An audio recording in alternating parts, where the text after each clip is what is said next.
It is Beyond the Barracks, and we're back for 2026, 27 technically. But, yeah, we are back. It is. We're going to be talking Citadel football for the next hour or so here.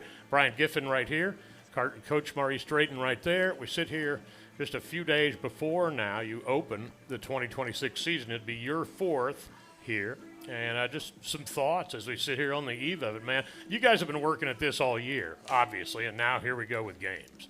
Definitely. We're very, very, very excited about this upcoming season and the opportunity to compete.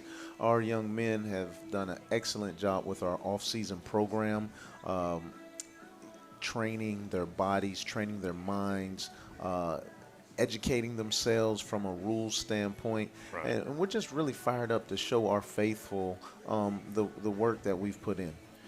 Honestly, the turnover numbers were a lot more, and I guess that's just the way of the world these days. That's kind of what it's become. But when you look back at the offseason as a whole, what were the things you guys felt like you needed to accomplish in terms of recruiting? And you've got a pretty good balance, it seems, of both experienced and upcoming young guys. Just the thought process on how you kind of put all this together.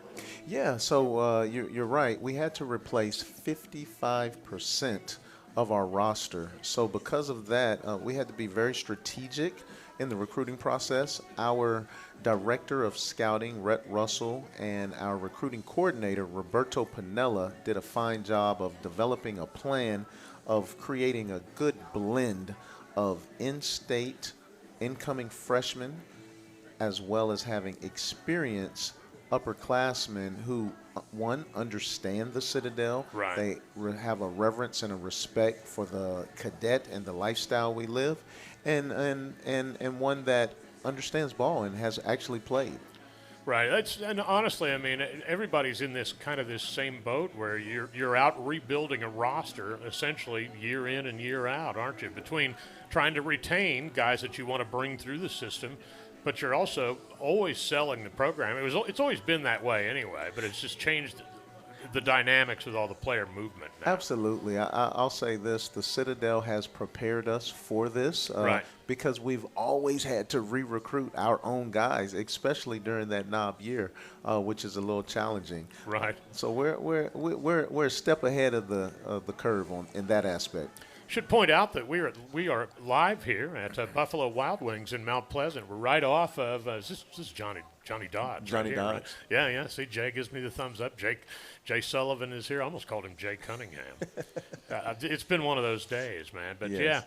yeah, Brian right here, Maurice right there, and a lot of Citadel folks in the building tonight as we get ready for the Dogs in Wofford this Saturday. You also had some things evolve. Well, let's talk first, I guess, about newcomers that come via the recruiting class, and maybe who are some of those names that you expect to either factor somewhat prominently or guys that we'll see pretty regularly. Yeah, well, let's start with our local guys. Let's start with a guy like Jack Wow, right? Local Right. product, Lucy Beckham High School, born and raised right here in Charleston. Everyone wants to ask the question, what are you going to do now that James Platt is gone? Right. Jack Wow. That's what we're going to do. Yeah. Jack is an awesome punter, and I can't wait for him to display his skills. And we want the rest of the world to see what we already know, that we're in good hands with him. In addition to that, when you talk about newcomers, but I want to go local product, his long snapper, Tommy. Tommy does a great job. He's a local product as well, a Bishop England guy. So we're excited about him. He came over from Wofford, didn't he? Yeah, he did. That's Right. why we wanted to bring him up as well. Yeah, he figured out he wanted to be with the Bulldogs Oh, versus yeah. the Rat Dogs, Oh, as yeah. Charlie Baker would say. That's awesome. Please continue. Yeah, so additional newcomers. Gavin Garcia. Really excited about this young man. I tell you what, he is electric in a bottle. You've heard me use the expression, you can't tackle him in a phone booth. And I can't wait to watch him operate and play as a newcomer. Well, between he and then you've got Sebastian Boyle, Bash, as you're now calling him, Bash Boyle, and you've got some other really good additions from a skill position perspective. It's one of the things that stood out to Robbie and I both watching a couple of scrimmages, the last two, I think, the Saturday and then the Wednesday. You've got some length in the receiving group. Yeah, that was a point of emphasis, really length across the board. You've heard me detail length before. Length gives you opportunity to block, opportunity to tackle. Length can't be coached. So we're excited about that. And in talking about some of these receivers with length, Demir Abdullah, very excited about what he will bring to the table this cycle. He's out of Los Angeles, California. That's his hometown area. And I tell you, since coming on the East Coast, he's been right at home. So we're excited about him and where his upside will take him. Yeah, you've got some size in that group, but you return Braylon Noth, who's an excellent returner. I know you told us the other day on another show that you were pretty pleased with where your kicking game is. Period. You talked about Jack Weil a little bit already. Yeah, definitely pleased with that. We also have a kicker that I always mispronounce his name, and I'm looking for Jay, right? Yeah, Jay, there he is. Yeah, he's got to get me hooked on phonics. It's Evan Kiley. Evan Kiley. I got to remember this. So when he makes these 3-pointers for us this cycle, Kiley right. for 3. Right. Kiley for 3. Yeah, I love like that. But you really are trying to keep a culture there also. And who are some of your guys that you do return that are like some of your culture guys that maybe understand the whole program culture better for those coming in wherever they're coming from? Yeah, I mean, I would start with the guys up front with our offensive line. When you talk about culture guys, Darwin Murillo, our left tackle, has been with us since we've been here. When you talk about the left guard, Tyler Higgins-Hill, he's a culture guy. He's been here, throughout our duration. Brady Pickett, he's a year younger than those two, but he's part of that foundation and that culture guy. So between those three, we're able to move the needle a little bit faster from a culture standpoint because it is established. Let's talk a little bit about your quarterback for one. Obviously, a lot's been made of the fact that you have the returner. I think the only returner as a starter in the conference, and then also the preseason choice anyway as the quarterback. So in the SoCon, and from a continuity standpoint, that's got to help you a whole lot. Yes, it helps tremendously. We're very pleased with Quentin's maturation process. I've said it before, we were operating last year offensively at a 101, 102 level. Right. And now, going into camp, we were already at a 300 level. And now that camp is over, truly our offense is at a 400 level. I'm very excited about the nuances that and the new wrinkles that we've put into our offensive game plans. I was going to say, does it change that much of what you do, or is it more a case where you'll have guys better adapted to your scheme, or obviously you always adapt the scheme to what guys are capable of? Well, it's definitely what guys are capable of. I think your best coaches, they don't necessarily, hey, I'm an option guy, I'm an air raid guy. No, I'm the kind of guy that will put the players in the best possible position to have success. And that's what we've been able to do. And when I talk about the 400 level offensive mindset with Quentin, it's from the standpoint he can get us out of plays. And what I mean by that is if we call a play from the sideline and it's not the look that we want, he can get us into a different play. So we're going to give him the ability to make some calls at the line of scrimmage as well. He'll have a menu, so he's not just going to invent it. It'll be off of his menu, yes. Well, you guys had some, and understandable coaching changes that happened during the course of since we last spoke last fall. And I mean, so Phil Gard has left. Everett Sands now is at Coastal, and these are just guys where they get other opportunities. It's the nature of coaching that guys move on. Absolutely, and we're happy for both of them. Right. I actually check in with Phil once a week, and Everett, we're on a text chain together, so there's constant communication there. But we were able to fill their roles with some really good coaches. Our new offensive line coach is Devin Myers. We got him from West Alabama. Very excited about how he has approached this opportunity. He's doing a great job with those guys up front. But because they're older, that has helped that transition. Right. Now, in the running back room to replace Coach Sands, we have a young a young running back coach who's fiery, he's full of energy. His name is Aaron Prey, and we actually picked him up through the head coach at Mercer, Joel Taylor.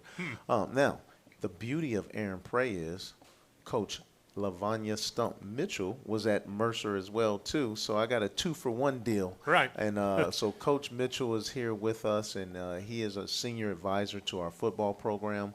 I brag on him all the time. He has forgot more football than most people know, and he doesn't have any hobbies. Football is his hobby, and I tell you, he does a great job of coaching the coaches and coaching the players. You know, you've always had a good mix of, or have run pretty much a good mix of, you always say you'd rather get the 4 yards per play type of thing, grind out, 4 yards in a cloud of dust. You'll take those all day. But do you expect with maybe Q's experience level and the fact that, he's been in this offense before and he's reached this comfort level between that and the weapons, do you expect it changes some of your game planning? Do you open it up a little bit more, or do you just stick to your guns and take what they give you? Yeah, well, we definitely have a plan. The old school 4 yards in a cloud of dust is in our DNA. Love it. You just can't leave that. That's football. I think old Coach Charlie Taft would come find me and ruffle my feathers if I got too far from that. We wouldn't want that. No, sir, not at all. But I tell you, we did make it a point of emphasis to stress explosives. We've done many studies on explosives and how we can get to an explosive.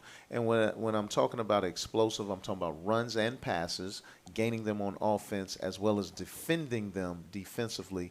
So in the offseason, we have done some drills and maneuvered some things to put a light in that area. Well, we will come back here in a little bit, and we'll talk a little bit more about this coming game with Wofford.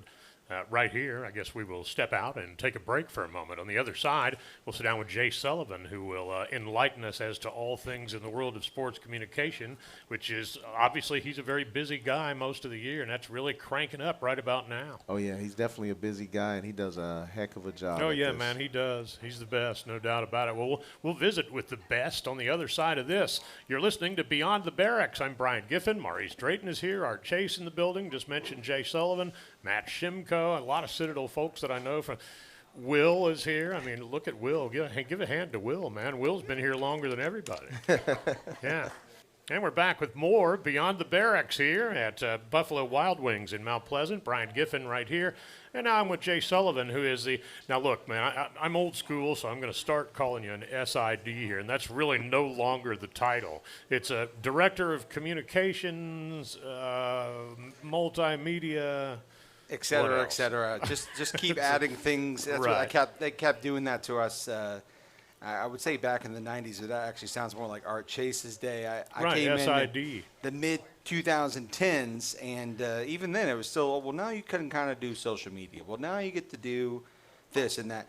And it's, to be honest, I kind of like the workload. You get to do a lot of things and keep a lot of, you got a lot of fingers and a lot of pies.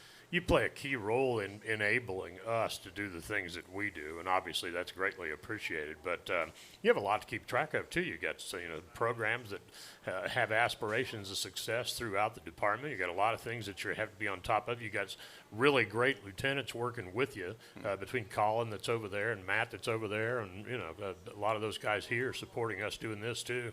Just talk a little about your staff and how things are allocated for the coming fall sports season. Well, I got a really good mix of people on my team, and not just on my communications and creative staff, but that's the entire external department, and that even branches out to the entire athletics department, because we work with every aspect. I mean, whether that's compliance, marketing, right, all the way into academics, because I'm talking to our academics guy about, hey, who are we nominating for all academic team stuff? Now that's every year, every semester. But in terms of my staff, you're looking at, we got me, I got 3 SIDs. I'm at the top of the rung there, and then I got a couple creative people, including one of the best broadcast directors, I think, in the country, in Lucas Ferrer. He does an exceptional job. Anyone who watches ESPN Plus, anyone who can't always be in Charleston for every game or on the road with the team, you are looking at his product, because he does an exceptional job of branding us and sharing our stories. And yeah, a lot of those stories come through us, but I always like to remind everyone it's not my story. I just get to share it. Well, Jackson's another one that, does a considerable amount of various video projects for you guys. Jackson you look at the intro video, that's Jackson's product. You look at a hype video online, that's Jackson. You see a graphic, that's Elena. Or you see anything that looks good, it's probably not me, it's probably Colin or Matt. So it's one of those guys, and my entire staff does an exceptional job, and I give full credit pretty much every day to them, and maybe myself on Sunday when I get the rest. You know, when you look back at, and you got here, I think about 4 weeks after I did in the 2023 football season. I think we were 4 games in when you arrived, if I remember. So, your tenure kind of mirrors mine here. I think I got you by 4 games or whatever it is.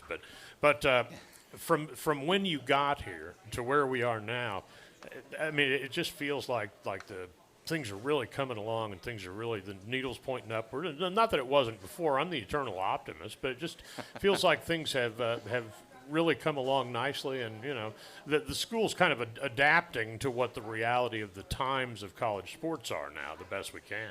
Well, I always say this to my coaches, I can do a lot for them. I can do a lot for Coach Drayton. I can do a lot for Coach Triplett, because I'm about to drop a reference here, but the best thing that they can do for themselves is win, because I can't make a loss look like a win, and That's they true. can make a win look better than anything. And I'll again reference Coach Triplett. Baseball put us on the up and up. We're now, we got word of mouth. This program, this athletic department is on the rise, and I think that really it says something when you look at, hey, you're 4 weeks ahead of me. Well, we were both about 6 months behind someone else sitting out behind me, Coach Drayton, and he's had this program on a trajectory. You see it, you see those little steps. And it's little steps every day. It's not big leaps and bounds. It's like building a relationship. You do it piece by piece. And he always uses the term brick by brick. He's building brick by brick. And that wall's, it's coming up. And it was, ankle high in our first year here. And now it's chest high, and soon I won't be able to see over the top, because it's getting pretty big, and these guys are really bound for success. Honestly, I mean, I'm excited about it. And again, I'm the eternal optimist, but I'm excited about really all 3 programs as we sit here, and some others that I'm not as much involved in, but just the trajectory generally of the department. Oh, yeah. Ed Conroy has the machine running well. I mean, I think people are going to be really surprised, really impressed with the product that he puts on the court this year. And I think that's another testament to not just, our athletic director, but our new president, too, General McKenzie. He just stopped in, just checked in recently back in July 1, and he's already made his footprint. And heck, we're now honor duty state country, not honor duty respect, and he just rebranded. And that's a really great move in the right direction of, hey, we're putting our stamp on this, and we're making we're taking a leap into the future. Wow, I didn't realize that they had rebranded that slogan. I'll have to. As of today. Yeah, so now I'm going to need to have a guy change a voice piece for me. But that's all good. I know where to go. That's funny. But so you're just getting ready to cry. You'll travel the vast majority of the time with the football team, and then obviously you've got Matt that travels pretty extensively with basketball, and to whatever degree also Colin with baseball. Who else around is helping this year, and do you have some newcomers that are coming in and helping you guys, interns wise, or any of that? Well, big shout out to one of my photographer intern. His name's Aaron Bestwick. Really does excellent photography for a sophomore cadet. Finds some time in his cadet duties to come out and provide us with some really stellar photography. I know I mentioned Elena and Jackson. They are constantly in and around this program, around all of our programs. Right. And then you look at people like our broadcaster crew on the ESPN Plus side, or yourself and our newcomer, Robbie Brracks is going to be a real nice addition to this radio broadcast, because, color, I hate to say it, Brian, but the color really it brings the picture to life. Right? Well, you got the words, and in an ideal world, football's best done when you have the perfect blend of that. I look forward to working with Robbie. Obviously, it's hard to just replace Lee Glaze, but Lee decided he wanted to have his weekends and be a grandpa and things like that. And hey, man, by all means, more power to him. Yeah, and he actually Robbie came highly recommended by Lee Glaze. So in a lot of respects, Lee kind of had a direct hand in recruiting his replacements, so to speak. Hey, the best always do, I think. Yeah. Well, obviously, football season is upon us, and so when will you go up to Wofford, and how does a typical work week go for you with providing info and having notes ready and all of that? Typical work week. Once you're in season, it's funny because my mom would tell you this. I had better grades in football season than I did outside football season, just because of the schedule.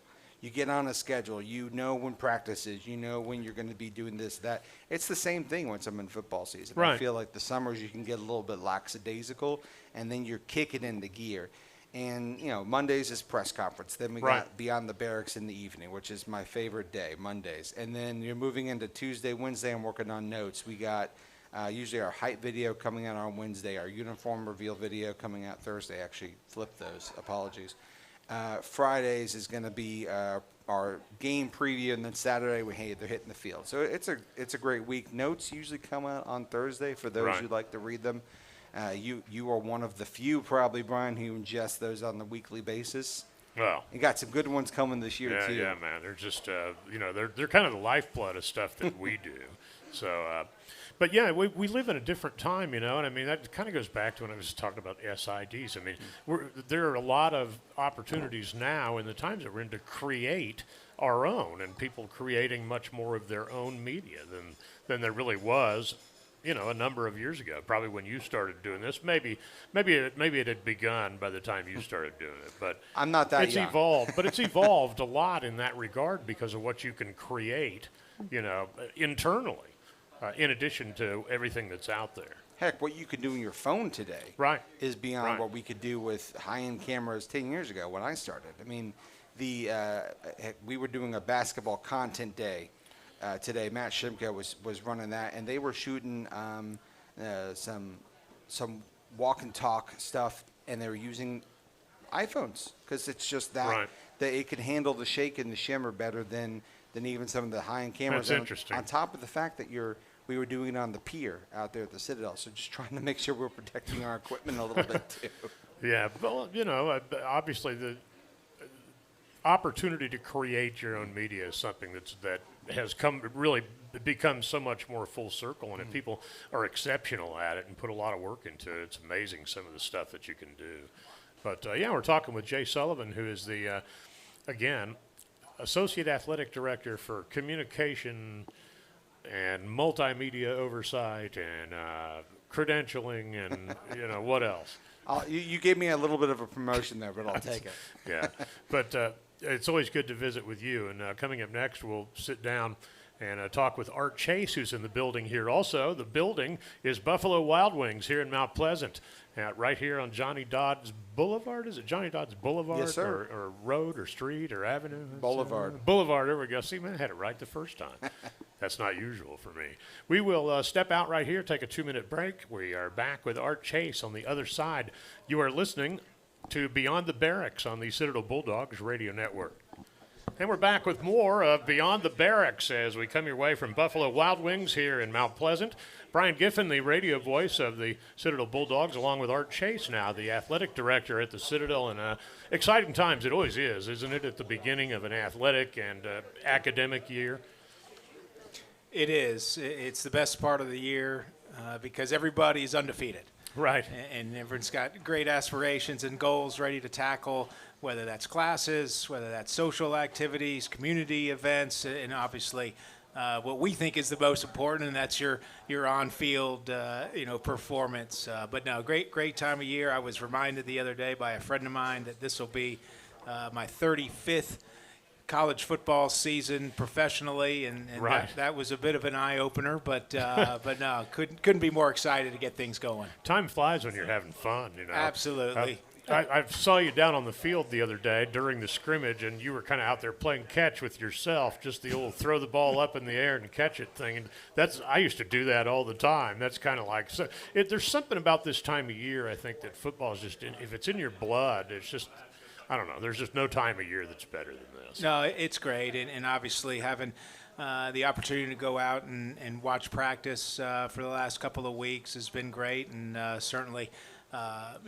what Coach Drayton's been able to do, getting the staff set, and then you go through and roster management, roster construction, which is always fun. This day and age now, that's going to be a January to July endeavor, and putting together this club, and then watching it all come together in August. And that's the beauty of college football. A little bit more turnover than we're used to, especially us old timers. That where retention wasn't that big of an element in the equation, but we'll manage and we'll figure it out. And I know next Saturday night, the Citadel's going to put a product on the field that everyone's going to be proud of.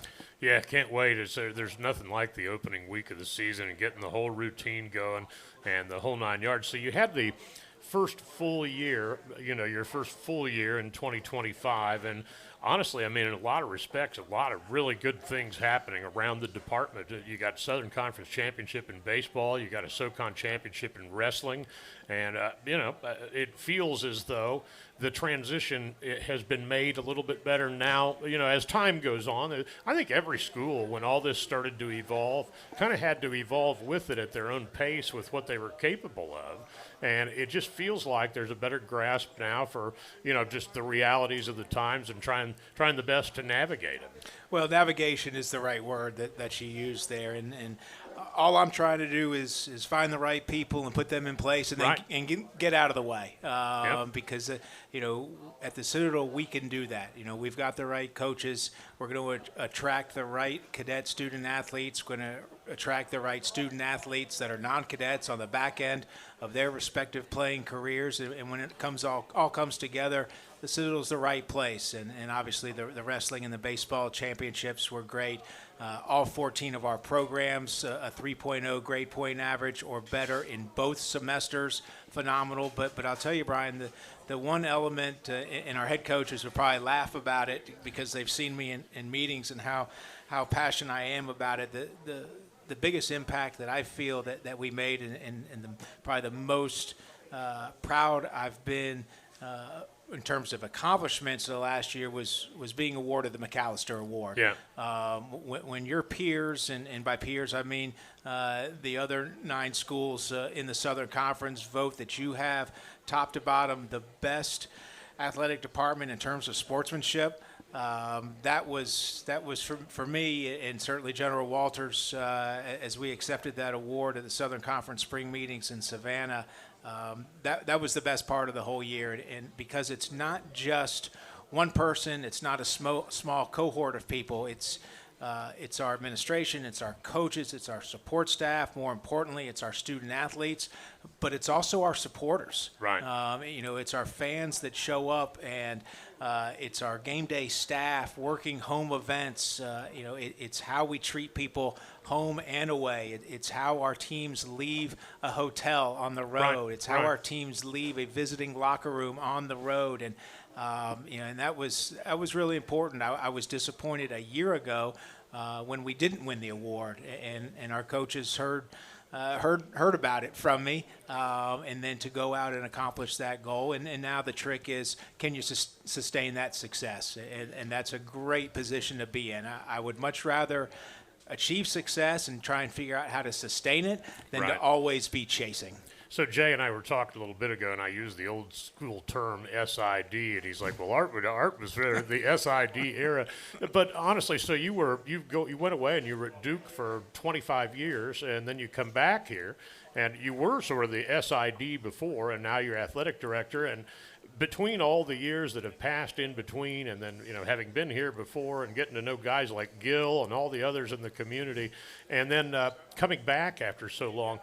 What do you feel like maybe the strengths of what you brought back with you were? What did you pick up in 25 years at Duke other than some intense basketball knowledge? Yeah, we were really fortunate. Obviously in 2000, and we had no intentions on leaving Charleston and leaving the Citadel. Right. But we had opportunities to leave, and so we did. And then, really, really lucky to spend 25 years with a bunch of great people, a bunch of great coaches, a bunch of great student athletes at Duke. And I think it was just, the experiences that we were able to have. And, it's not easy at any level. That's true. And so we had plenty of challenges, and we had plenty to overcome, and obviously we were able to have a lot of success in there. And then to be able to come back and bring those experiences, not only the ones at Duke, but also from the first time, or the first 2 times that I was at the Citadel. And that's what's been the most fun is rekindling a bunch of relationships.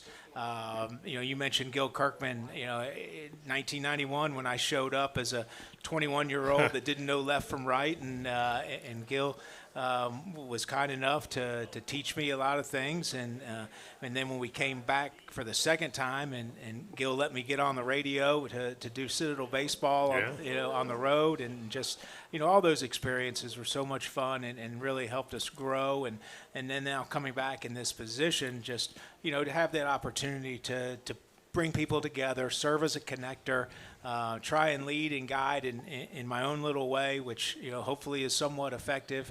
But it's just all about relationships, and we've been lucky to have so many strong relationships over the years. And I'm a firm believer that that cultivation process for relationships, it has to be an everyday thing. Right. You can't take a day off. It's just like recruiting. Coach Drayton will tell you that if you're not recruiting 365 days out of the year, you're falling behind. Right. And he's not wrong.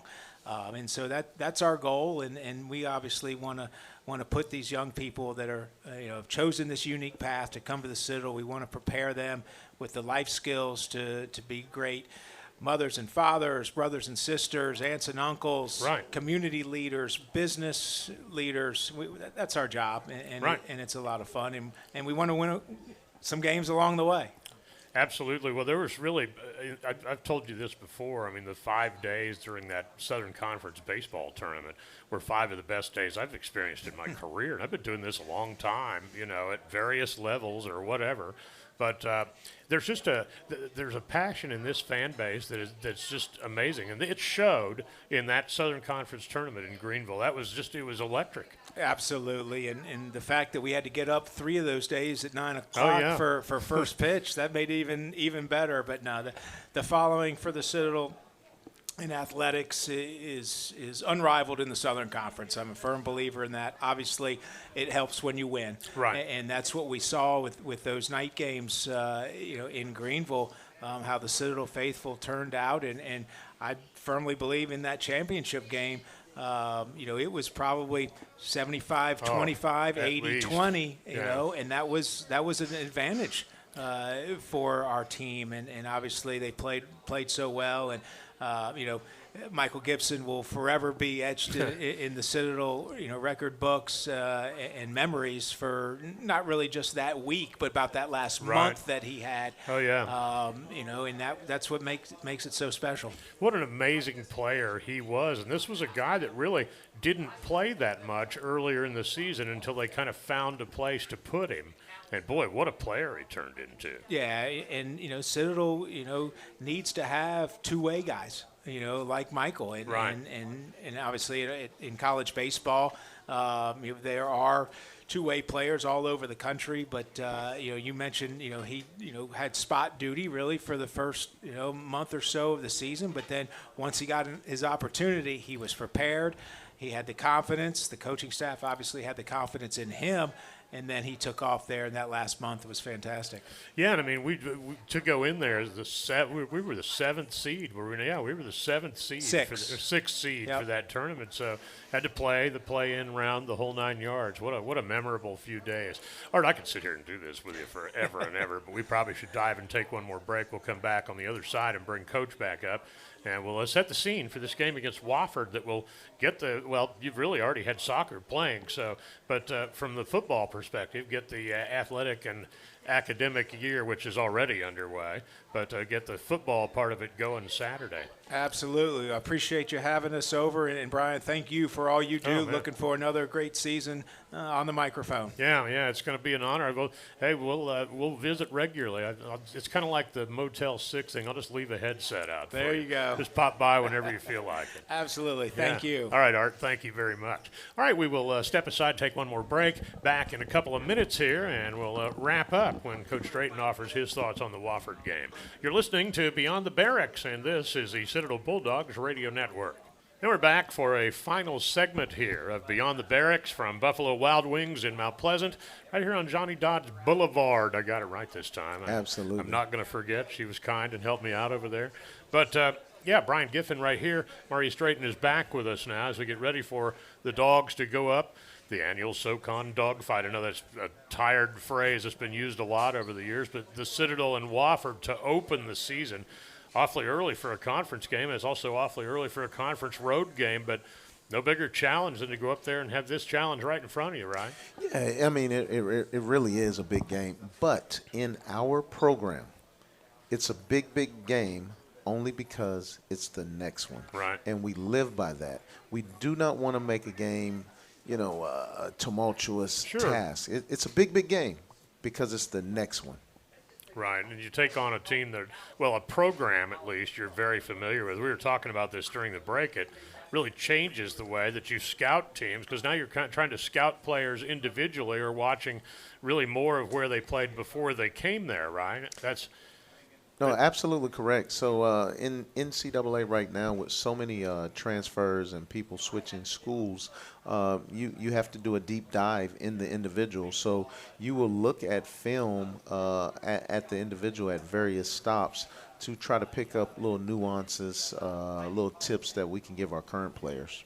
So this is Sean Watson's fourth season at Wofford, and I mean it's really not unlike you, your fourth season here at the Citadel. And these games, at least in the time I've been around here, these have been slugfests that haven't always been the prettiest games, but oftentimes it's come down to who has made the one less mistake. Yeah, Coach Watson is a fine, fine coach. His history, his lineage, if you look at it, this guy has been around the block. He gets it. He's seen a lot of football. His teams are disciplined. His teams are fundamentally sound. I think the world of him. I do respect him, and I hold him in a high regard. So this will be a tough game. This will be a slugfest. If you go back to the 2025 score, Wofford beat us 16-14. Right. In 2024, we were able to nudge them, and then the previous year, they beat us. So this battle between Wofford and Citadel actually dates back to Mike Ayers. Right. And so it's in their DNA. It's in their bones. Hey, anytime they play the Citadel, it's going to be a tough matchup. Right. Well, Lee Glaze always spoke that way of it, and he always used to tell me, that back in his days, like we didn't really look at Wofford as that big of a rival. They looked at us as one. Yeah, you know what? That was accurate at the time because Right. Wofford, they moved up. I believe they started off in AIA. They went through the various levels, and Right. I remember the transition when they came into the Southern Conference, and they came in with a vengeance. Yeah, honestly, they've been tough in every sport, essentially, since in the years that I've been here. Whatever it is you're playing them in, they're going to be a handful. Yeah, they find a way to do it. Last season they were 6-6. They were red hot in November. Yeah, they started 0-5 and then finished like 7-1 or something, or 6-1. Absolutely, Right? yeah, they clicked and they just, they found their niche. And I tell you what, it's going to be a tough game. We're prepared for that in that fashion. So we're just excited to have the opportunity to compete with someone other than a Bulldog. But, for years and years, this would have been one of those games that might have taken 2 hours because, you'd run one triple right against the other, and it would have gone by pretty quickly. Both teams still somewhat similar in that you run some triple concepts and things like that, but you also throw out of it, and that's the times we're in. Absolutely, which goes to their quarterback. Their quarterback did a great job in the month of November. I've referenced that already.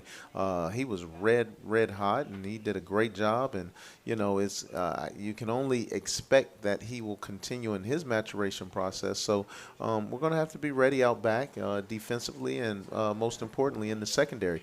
They have a really good running back as well, too. That guy was a load to bring down. He runs angry. Right. So this is a team that has talent. This is a team that learned how to win late in November. So we need all our Bulldog faithful come out, support the Dogs, because we're going to need that good karma. We're going to need that extra boost. Yeah, I'd love to see a bunch of those folks that maybe were there in Greenville come up there for this game. Yeah, that would be awesome. Yeah, Spartanburg, Greenville not very area, far come on away. out. Yes. Absolutely. And, but if you can't come up there, we will be on the radio. with pregame coverage at 5 o'clock for that game. The Dogs and the Wofford Terriers. It comes your way on the Citadel Bulldogs radio network, fired up to bring Robbie Briggs on board, and a guy that you know well.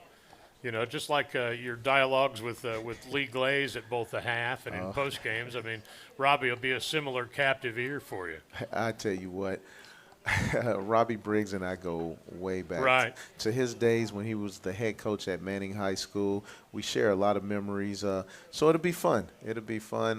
Lee was awesome as well, but Robbie knows how to push my buttons a little bit. Yeah. So I'm hoping this thing works out between he and I. Hey, it's great to sit here with you again, man. I'm fired up to have a really good season. Yeah, totally. Cheers. Yeah, there you go. You Water can't see and it Red on Bull. radio, holding up my water. But Yeah, I got Red Bull. all right, well, so we will head up there Friday, and it'll be on. We'll be on the radio network with pregame coverage again at 5 o'clock. And it's the Dogs and the Wofford Terriers kickoff right around 6 from Gibbs Stadium in Spartanburg. There we All go. right, sounds good. Spartanburg. Yeah, Coach, appreciate it as always, and we'll see you Thursday All for right. pregame. Sounds great. Thank you. All right, that'll do it for us. Beyond the Barracks is going to come your way every Monday night here at most of the time anyway at Buffalo Wild Wings. We might have another stop or two along the way, but we'll look forward to that. Coach, thanks again. Thank you. All Thanks right. to everybody that came out. Thanks to the fans, the faithful Bulldog supporters. Right, and absolutely, next week we'll also have this on 102.1 The City, the flagship station of the Citadel Bulldogs. That'll do it for us. We will talk to you next week, everybody. Good night, and go Dogs. Go Dogs.